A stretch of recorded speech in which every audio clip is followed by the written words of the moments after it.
आप देख रहे हैं अपना बिहार और आपके साथ मैं हूं विवेक। मुख्यमंत्री के निर्देश के बाद भी स्कूलों की टाइमिंग नहीं बदले जाने के खिलाफ आज फिर बिहार विधानसभा में हंगामा हुआ और विपक्ष ने वेल में पहुंचकर नारेबाजी की।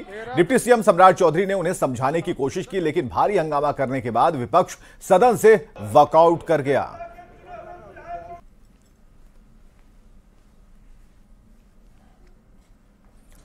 बात पूछे पूरा सरकार जवाब देना चाहती है, इसमें दिक्कत कहां है? देखिए, आप एक प्रश्न कर रहे हैं, ऐसा नहीं है। आपके पूर्ण बात का जवाब सरकार देना चाहती है और सवेरे से आपको दिया जा रहा है ना, ऐसा थोड़ा होता है। बिहार विधान परिषद में शिक्षा विभाग के अपर मुख्य सचिव के पाठक की कार्यशैली पर सत्ता पक्ष और विपक्ष के सदस्यों ने एक साथ सवाल उठाया और इस मामले को लेकर सदन में जोर शोर से शोर शराबा भी देखने को मिला। दरअसल के पाठक द्वारा मुख्यमंत्री की घोषणा के बावजूद स्कूल की टाइमिंग ठीक नहीं करने और शिक्षा विभाग की बैठक में कुलपतियों के नहीं पहुंचने पर सवाल उठाए और जवाब में शिक्षा मंत्री विजय चौधरी ने कहा कि सदन में जो मुख्यमंत्री ने कहा है वही लागू होगा। घोषणा हुई है तो सरकार के तरफ से प्रेस विज्ञप्ति सदन में आश्वस्त। बिहार विधान परिषद में सदन की कार्यवाही शुरू होने के पहले आरजेडी ने जमकर हंगामा और प्रदर्शन किया। बिहार विधान परिषद पोर्टिको के बाहर राबड़ी देवी ने राज्य की कानून व्यवस्था और भ्रष्टाचार पर सवाल उठाया। राबड़ी देवी ने कहा कि जब जब बीजेपी सत्ता में आती है कानून व्यवस्था में गिरावट देखने को मिलती है। आरजेडी के विधायक के बीजेपी में शामिल होने पर भी राबड़ी देवी ने हमला बोला। बीजेपी आया था चोरी हो रहा है, पहले नहीं चोरी हो रहा था, अब रोज बैंक लूटा जा रहा है, रोज चोरी होता है, अपहरण होता है, डकैती होता है। अस्पतालों में विधायक बीजेपी के बंदूक लहराता है, नहीं लग रहा है सरकार के, सरकार अंधा हो गई है। रोज लोग मारपीट हो रहा है सब जगह रहता है, तब बैंक चोरी होता है ज्यादा, लिखवाने का काम करता है बीजेपी। लेकिन अपराध के लिए नया कानून आज बना रही है सरकार, नया कानून बना रही है कि अपराधियों को पकड़ा जाए। सब बदलते रहता है, बनते रहता है, तो सरकार क्या कर लेती है? कुछ तो नहीं कर पाती है। कैसे देखती है? शर्मी लोग हैं जो भाग रहा है, 10 करोड़ रुपया लेकर भाग रहा है, 20 करोड़ रुपया लेकर भाग रहा है, पैसा पर बिका गया है। उसका शर्म आइए चाहिए, शर्म आना चाहिए कि इस्तीफा करके जाना चाहिए। उधर जाना ही है तो इस्तीफा कर दो, अब विधायक से आज चले जाओ। बेशर्मी है, सम्राट जाने वाला बेशर्मी है, लेने वाला भी बेशर्मी है। और राबड़ी देवी के बयान पर उप मुख्यमंत्री विजय सिन्हा ने पलटवार किया। उन्होंने कहा कि जिस पार्टी के नेता घर छोड़कर फरार हो रहे हैं उसे पार्टी के नेता को पद से इस्तीफा दे देना चाहिए। कि रोपे पेड़ बबूल का आम कहां से हो। शुरुआत उन्होंने किया विधायकों के खरीद फरोख्त का। भारतीय जनता पार्टी यह काम नहीं करती है, लेकिन विधायिका को कलंकित करना, अपमानित करना, विधायिका को बंधुआ मजदूर बना के रखना और सोने के चम्मच लेकर जन्म लेने वाले जो परिवारवादी, वंशवादी, भ्रष्टाचारी जिस तरह के सदन के अंदर जिम्मेवारी का निर्वहन नहीं करना, ये सारे वातावरण आज विधायकों को कहीं न कहीं भयभीत कर रहा है। उसे महसूस हो रहा है कि उस डूबते हुए नाव पर बैठे रहने से हम लोग डूब जाएंगे, हम सुरक्षित स्थान वो लोग खोज रहे हैं। तो ये विधायिका कोई बंधुआ मजदूर के तरह बांध के आप रख नहीं सकते हैं। और बिहार में स्कूल टाइमिंग को लेकर आरजेडी विधायक भाई वीरेंद्र ने सीएम नीतीश के फैसले के बाद के पाठक पर तीखा हमला बोला। भाई वीरेंद्र ने कहा कि मुख्यमंत्री की घोषणा के बाद भी स्कूल की टाइमिंग नहीं बदले जाने पर ऐसे अधिकारी को तुरंत निलंबित किया जाना चाहिए। अगर कोई पदाधिकारी उनके, देखिए माननीय मुख्यमंत्री जी ने सदन में घोषणा किया था कि टाइम में मैंने परिवर्तन कर दिया, आदेश दे दिया है। अगर कोई पदाधिकारी उनके सदन में जो घोषणा की गई है उस आदेश का भी पालन नहीं किया जाता है, वैसे पदाधिकारियों पर निश्चित रूप से सरकार को कार्रवाई करनी चाहिए, वैसे लोगों को सस्पेंड कर देना चाहिए। और बिहार में अपराध और भ्रष्टाचार के साथ माफिया राज को खत्म करने के लिए सख्त कानून बनने जा रहा और इसे लेकर बीजेपी विधायक नीरज बबलू ने कहा कि बिहार में भी उत्तर प्रदेश की तरह अपराधियों का एनकाउंटर हो और उनके घरों पर भी बुलडोजर चले। तो भ्रष्टाचार को लेकर सरकार की सख्ती बढ़ती जा रही है। इससे पहले सम्राट चौधरी ने भी बयान दिया। उन्होंने कहा कि किसी भी तरह से माफिया तंत्र खत्म होना चाहिए, खत्म कर रहेंगे और 80% अपराध के लिए माफिया तंत्र ही जिम्मेदार है और इस बात को लेकर सरकार सजग है और सरकार अपनी तरफ से कोशिश कर रही है। जंगल आ गया था जब आरजेडी का शासन था, उस समय जिस तरह का माहौल बिहार में हो गया था, पुनः लग रहा था कि बिहार 90 के दशक में पहुंच गया है। तो इसको कंट्रोल करने के लिए जो भी कानून लाया जा रहा है, मुझे लगता है कि ये कम है और कठोर कानून लाने की आवश्यकता है। यूपी मॉडल जिस तरह योगी जी के यहाँ इनकाउंटर हो रहा है, बुलडोजर चलाया जा रहा है, उसी तरह बिहार में आवश्यक है कि अपराधियों के घर पर बुलडोजर चले, इनकाउंटर हो, ताकि अपराधियों का नामो निशान बिहार से मिट जाए। ये बिहार के लिए सबसे अति आवश्यक है। बिहार में अपराधियों का सीधा इनकाउंटर होना चाहिए। तो एनडीए का भ्रष्टाचार पर वार, बिहार सरकार नया कानून लाएगी और भ्रष्टाचार को खत्म करेगी। भ्रष्टाचार और माफिया राज पर शिकंजा कसेगा नए कानून से। भ्रष्टाचार को लेकर सरकार और भी सख्त होने जा रही है और भी सख्ती बढ़ाएगी। भ्रष्टाचार को गंभीर श्रेणी के अपराध में रखा जाएगा। तो सरकार नया कानून ला रही है और तो अपराध नियंत्रण विधेयक 2024 पास हो गया। इस वक्त की बड़ी खबर हम आपको बता रहे हैं। विधानसभा में बिल पारित हुआ और अपराध नियंत्रण विधेयक के बारे में जो बड़ी सूचना है, माफियाओं पर लगाम लगाने की तैयारी है। बालू माफिया, शराब माफिया, भू माफियाओं पर शिकंजा कसेगा और अपराध नियंत्रण विधेयक 2024 पास हुआ। इस वक्त की बड़ी खबर हम आपको बता रहे हैं। तो माफियाओं पर लगाम लगाने की कोशिश, सरकार ने पहले ही अपना बयान दर्ज कराया और उसके बाद अब कानून की बात हो रही है। प्रश्न यह है, शांति बनाए रखिए। प्रश्न यह है कि बिहार अपराध नियंत्रण विधेयक 2024 पर विचार हो। जो इसके पक्ष में है वे हाँ कहें, जो इसके विपक्ष में है वे ना कहें। मैं समझता हूं कि पक्ष बहुमत है, प्रस्ताव स्वीकृत हुआ। और शैलेंद्र हमारे साथ फोन लाइन पर। शैलेंद्र, जो निश्चय है एक संकल्प के तौर पर इसे देखा जा रहा है और नीतीश कुमार ने पहले कहा, सम्राट चौधरी ने उसे दोहराया और अब जो बात है वो पक्की हो जाती है कि किसी भी तरह का माफिया तंत्र बिहार में नहीं होगा। अब जरा बताइए इस पूरी खबर के बारे में।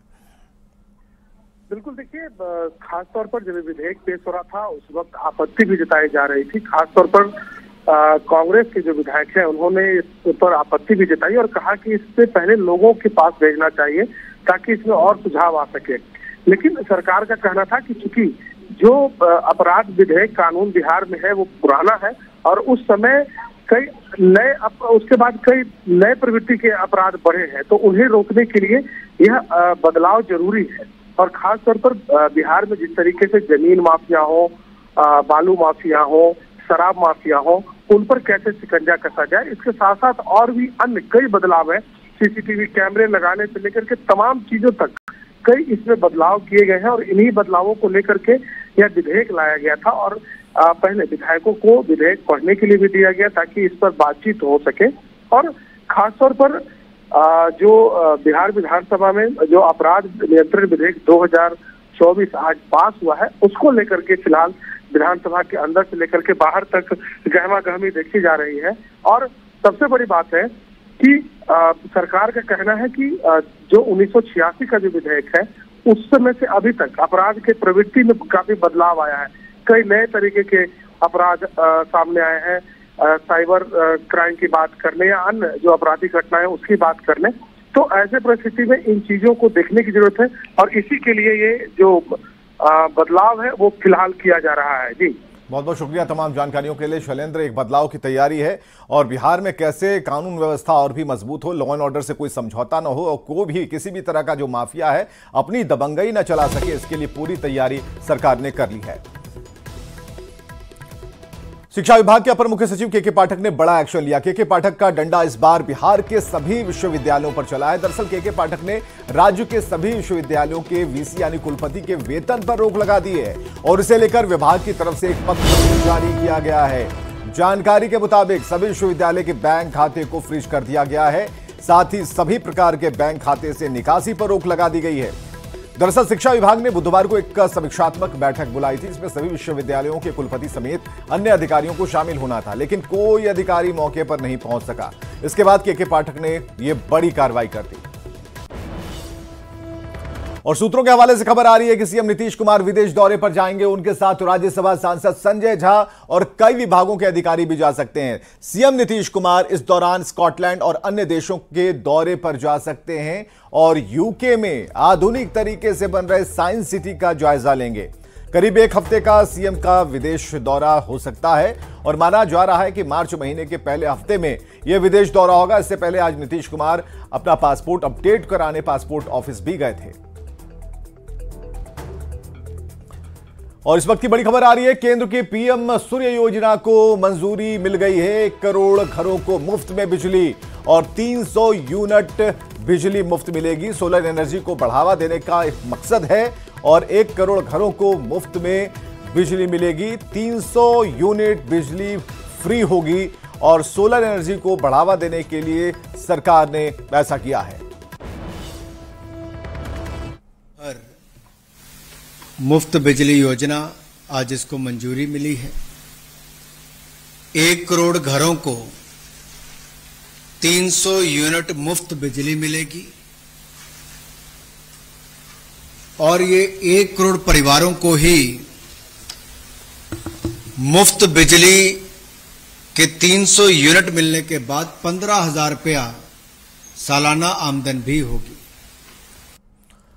इधर कांग्रेस प्रदेश अध्यक्ष ने 3 मार्च को होने वाली रैली को लेकर बैठक की और कांग्रेस की तरफ से रथ को रवाना किया। कांग्रेस प्रदेश अध्यक्ष ने कहा कि 3 मार्च की रैली के लिए 10 लाख का टारगेट रखा गया है। महागठबंधन की रैली को सफल बनाने के लिए कांग्रेस के सभी कार्यकर्ता लगे हुए हैं।